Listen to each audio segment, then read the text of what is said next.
CMR shopping mall మన BHEL circle లో మార్చి 20న energetic star Ram Pothineni గారిచే గొప్ప ప్రారంభం. ఈ మధ్య కాలంలో కొందరు యువకులు హద్దులు దాటి ప్రవర్తిస్తున్నారు. చదువుకోవలసిన వయసులో చెడు తిరుగుళ్ళు తిరుగుతూ వివిధ రకాల వ్యసనాలకు బానిసలవుతున్నారు. ఇంతటితో సరిపెట్టుకోకుండా పెళ్లైన మహిళలతో చనువుగా ఉంటూ చివరికి వారితోనే అక్రమ సంబంధాలు నడిపిస్తున్నారు. ఆ సమయంలో ఎవరడ్డొచ్చినా వారిని ప్రాణాలతో లేకుండా చేస్తూ దారుణాలకు తెగబడుతున్నారు. ఇక ప్రియురాలు కూడా కాదంటే ఆమెను కూడా హత్యలు చేస్తున్నారు. అయితే అచ్చం ఇలాగే బరి తెగించాడో దుర్మార్గుడు.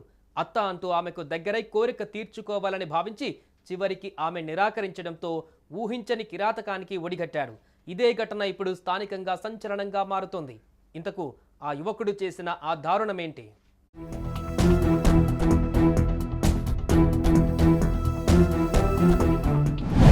అక్రమ సంబంధాల మోజులో పడి కొందరు వ్యక్తులు కాపురాలను చేజేతులా కూల్చుకుంటున్నారు. భర్తను కాదని భార్య, భార్యను కాదని భర్త, ఇలా ఒకరికి తెలియకుండా ఒకరు పరాయి వాళ్లతో వివాహేతర సంబంధాన్ని కొనసాగిస్తూ చివరికి కట్టుకున్న వాళ్లను కడతేరుస్తున్నారు. ఇలాగే కిరాతకానికి పాల్పడ్డాడు ఈ యువకుడు. మనసు పడ్డ మహిళ కాదంటుందని ఆమెను ప్రాణాలతో లేకుండా చేశాడు. ఇటీవల వెలుగు చూసిన ఈ ఘటన స్థానికంగా సంచలనంగా మారుతోంది.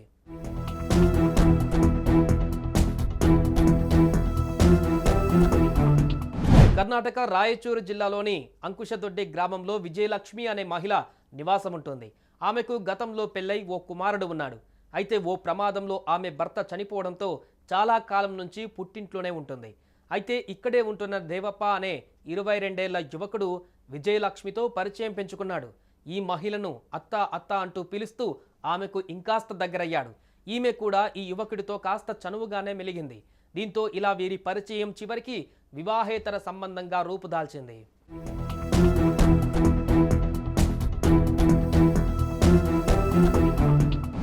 ఇలా వీళ్ళ వివాహేతర సంబంధం 3 పువ్వులు 6 కాయలు అన్నట్లుగా వర్ధిల్లుతూ వచ్చింది. అయితే విజయలక్ష్మి అక్రమ సంబంధ వ్యవహారం ఈ మధ్య ఆమె సోదరుడికి తెలిసింది. దీంతో అతడు విజయలక్ష్మిని పద్ధతిగా ఉండాలని సూచించి దేవప్పకు వార్నింగ్ ఇచ్చాడు. అప్పటి నుంచి ఈ మహిళ దేవప్పను కలవకుండా అతడిని దూరంగా పెడుతూ వచ్చింది. ఉన్నట్టుండి విజయలక్ష్మి ఇలా చేయడంతో దేవప్ప జీర్ణించుకోలేకపోయాడు.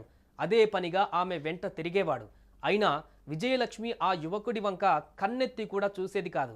ఇదే దేవప్పకు కోపాన్ని తెప్పించింది.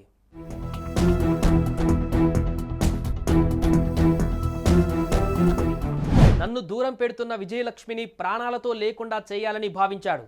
ఇక అనుకున్నట్లుగానే ఆ యువకుడు పథకం ప్రకారం మార్చి 10న ఈ మహిళను ఓ చోట అతి దారుణంగా హత్య చేసి అక్కడి నుంచి పరారయ్యాడు.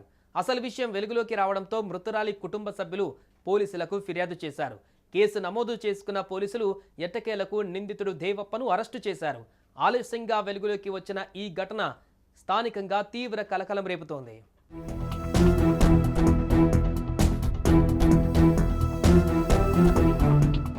చూసారుగా, చదువుకోవలసిన వయసులో దేవప్ప చెడు తిరుగుళ్ళు తిరిగి చివరికి అక్రమ సంబంధానికి అలవాటు పడ్డాడు. ఇంతటితో సరిపెట్టుకోకుండా విజయలక్ష్మి వెంట తిరిగాడు. ఆమె మోజులో పడి చివరికి ఈమె కాదనడంతో ప్రాణాలతో లేకుండా చేశాడు.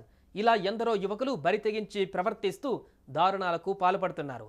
విజయలక్ష్మి మోజులో పడి కాదనడంతో ఆమెను దారుణంగా హత్య చేసిన ఇతగాడి కిరాతకంపై మీ అభిప్రాయాలను కామెంట్ రూపంలో తెలియజేయండి. సుమన్ టీవీలో మీ పర్సనల్ అండ్ బిజినెస్ ప్రమోషన్స్ కోసం కింది నెంబర్కి కాంటాక్ట్ చేయండి.